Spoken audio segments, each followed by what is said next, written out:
is relevant is going to depend on when you're listening.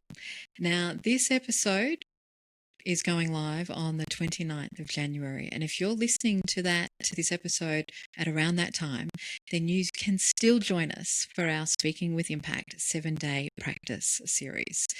This practice series is designed to help you deliver a memorable message in any environment so that people listen and take note. So if you're listening on around the 29th or the 30th, it's not too late to join us because we only started on the 27th, so it's perfect. If you're listening a little later, then I would love for you to come and join us for my new program, Presence and Impact. Now, Presence and Impact is an 8-week high-touch coaching program designed for people who want to, yeah, you guessed it, have more presence and impact in their professional lives. Why? Because one of the things that I've seen over the last 5 years and thousands of people who have gone through my programs, whilst I love the idea of standing on a stage, not everybody wants to be a presenter, but they do want to have more presence and they do want to have more impact. They want to be seen and they want to not be invisible anymore. So presence and impact starts mid-February. I would love for you to come and join us. Love, love, love. So check out the link in the show notes or head to impactfulpresenters.com to see whether it is for you. Now, on with the show. Welcome to Speaking with Confidence, another episode of the Speaking with Confidence with Kat Matson podcast, the show where I, Kat, show you impact-minded, humble leaders, whether you're a public servant, a business owner, a corporate contributor, or perhaps you're like me, you consider yourself a little bit of a corporate hippie. I show you how to speak with authority, with authenticity, with confidence, and with impact, so you can contribute to the conversations that matter to you. And today we're talking about how to speak with authority without over-explaining. Hands up if you over-explain. Yeah, I know. I am familiar. I'm familiar with this concept. Now, this episode has come from my survey data over the last 5 years. Thousands of people have answered the question, what is your biggest challenge when it comes to speaking? And this is one of the very common themes. Basically, I lose my authority in meetings because I over-explain. And I really work hard to not do gender stuff on this podcast. And it does seem to be a bit of a female thing that we will over-explain, whereas we watch our senior male peers just make their point, just draw their conclusions. And that's what people listen to, right? So I want to explore this a lot today, because when we can establish our authority, when we can speak without over-explaining, then not only are we heard, but we are listened to. People believe us, people believe that we're authoritative, and we can contribute to the conversations that matter. So, why do we over-explain? Well, I've watched this in a few different scenarios. I've watched this with business owners. In fact, I'm thinking of one particular Impactful Presenters alumni and Impact Club member, Julia, who she's a business owner. Julia is a business owner, and Julia is in the fashion industry. Julia manufactures and produces and works with early stage fashion designers to help them get their ideas out into the world. And one of the reasons why she came to me was because she was noticing that a lot of her industry peers who had less experience, less knowledge, and were also sometimes spouting incorrect information, they were the ones who were being invited to speak on panels, were invited to deliver keynotes. Whereas Julia was sitting there going, I'm a veteran in this industry. Why am I being looked over? And what it came down to was that Julia was over-explaining. She would go through all of the detail, all of the things. She would basically overwhelm people with all of the information. And throughout the course of the Impactful Presenters program, she not only realised that this is what she was doing, but she also learnt how not to do it be far more impactful, far more authoritative, and ended up not only being invited to speak on panels, but ended up being invited to speak at international fashion events. So this happened. I've also seen it happen in professional environments where, particularly where women are applying for more senior roles and they're going through the interview process, and in the interview process, they're struggling to establish their authority because they're over explaining themselves. So why does this happen? I think it happens for most of us because we believe it's our content knowledge that gives us our authority.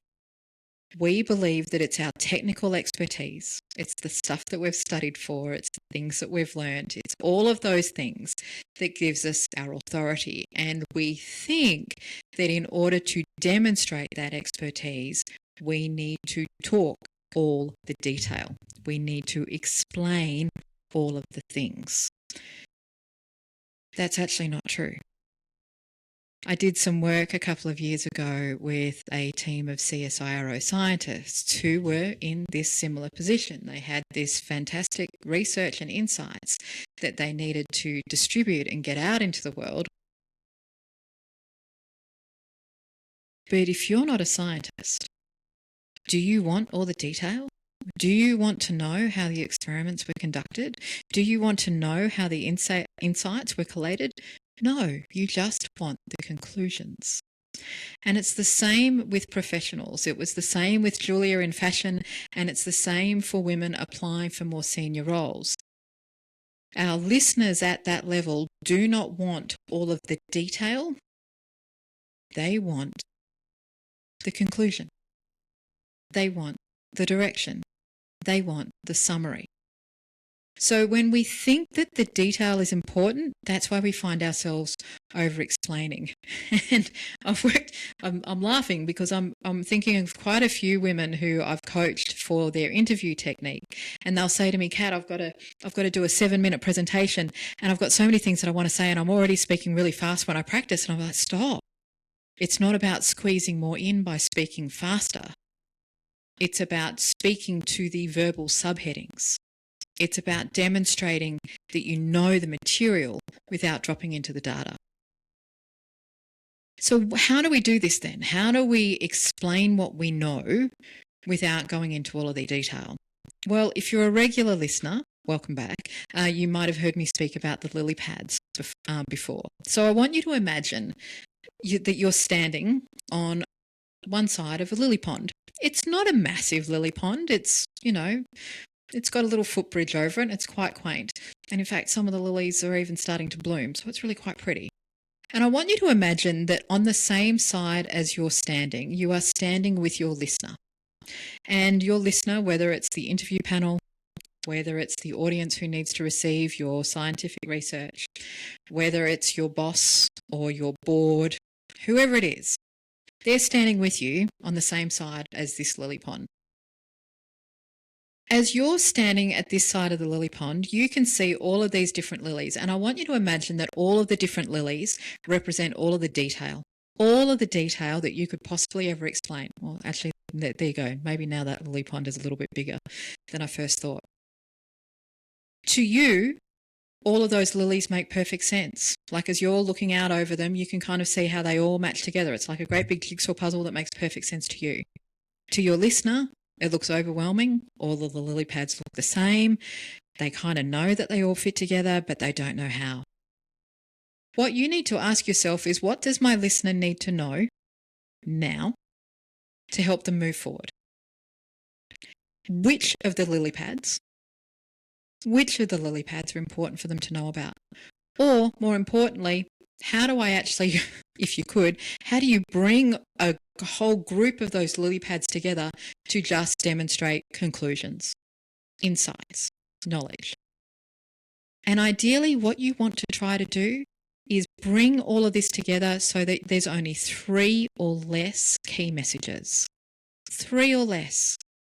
So that when you can say to the people standing next to you, okay, I'm just going to take you through 3 simple steps to help you understand this information.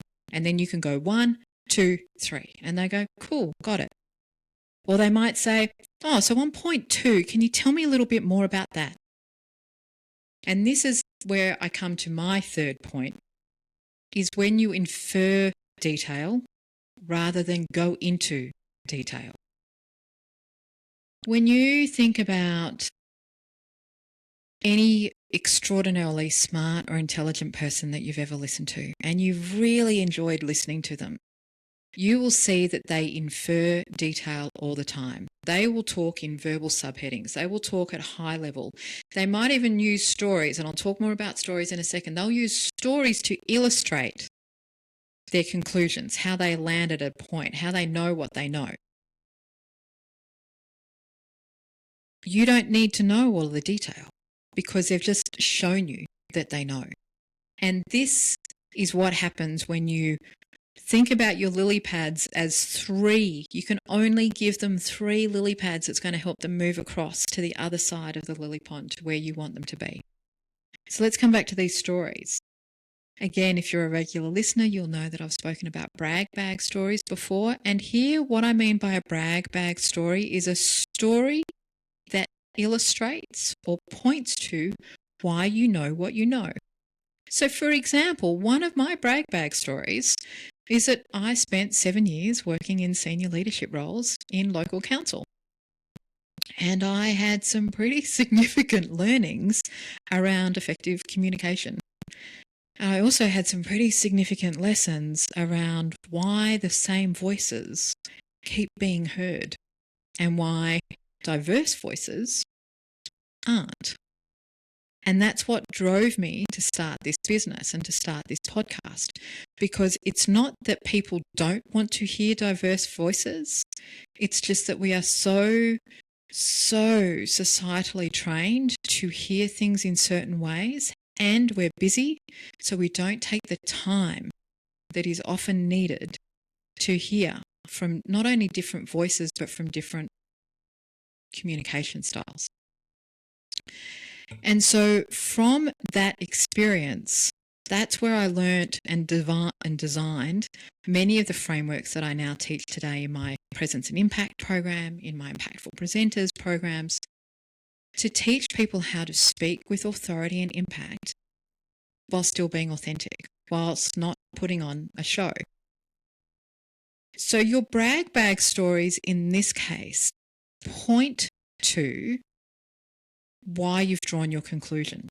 So for example, for my CSIRO scientists, they can simply say, so when we conducted 750 experiments over the last 5 years and the findings were consistently the same, that's a brag bag story.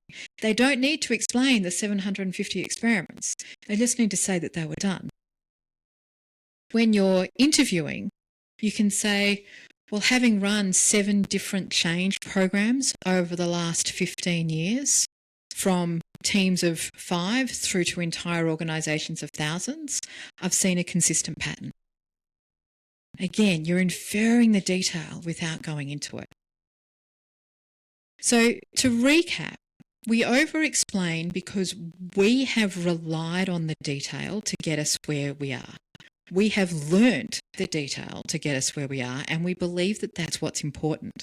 But as we both move up a corporate rung, but also move up in seniority in our industry, it's not the detail that's important, it's the conclusions, it's the findings, it's the insights.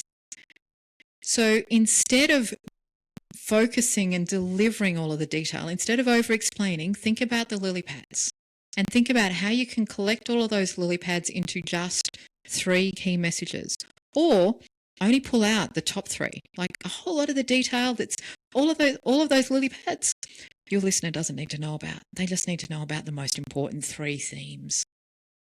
And then how do you use brag bag stories? How do you use stories that pump you up a little bit, that illustrate your authority, to infer the detail so that people know that what you're talking about and you haven't just asked ChatGPT for some answers? Now, I'm fully aware that brag bag stories is going to be confronting for most listeners. So Here's an episode that I recorded previously, episode 151, that's 151, how to talk about yourself without sounding too braggy.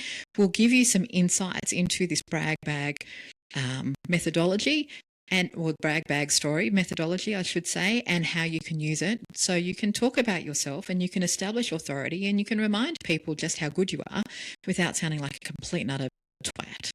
So I highly recommend that you listen to that, and I'll link that in the show notes. As we wrap up, I just wanted to remind you about the Presence and Impact program that starts mid-February, which is designed for women just like you who want to have more authentic presence and impact in their day-to-day professional lives. This is everything to do with how to speak to be heard, how to develop your authentic confidence, how to not put on an act when you need to speak up, and how to manage that imposter syndrome, which seems to take down so many of us. So Presence and Impact starts in mid-February, and depending on when you're listening, you might even still be able to join the preview for that, which is the Speaking with Impact 7-day practice series. So just click the link in the show notes or head to impactfulpresenters.com and find all the details. If you have a question that you would like me to answer on this podcast, please just ask it. The best way to do that is to find me on Instagram at Kat Matson. That's CATMATSON. And yes, the link to that is also in the show notes. And just ask away. I freaking love answering your questions on this show, so please ask. And while you're checking out everything in the show notes, could you do me one last favor? Could you follow, subscribe, or even leave me a rating or a review? Why? Because it helps other people like you find this material. And I am on a mission to help more diverse voices contribute to the conversations that matter to them, because goodness knows that is what the world needs right now. We need more diverse voices contributing to the conversations and to the decisions that matter. So if you could follow, subscribe, rate, or leave a review, that just helps, the internet gods know to spread the word. Thank you in advance. With all of that said, I hope this has been useful for you. I look forward to seeing you again next week. And what are we talking about next week? You're going to have to listen next week to find out. But in the meantime, here's to confidence and here's to impact. I'll see you soon.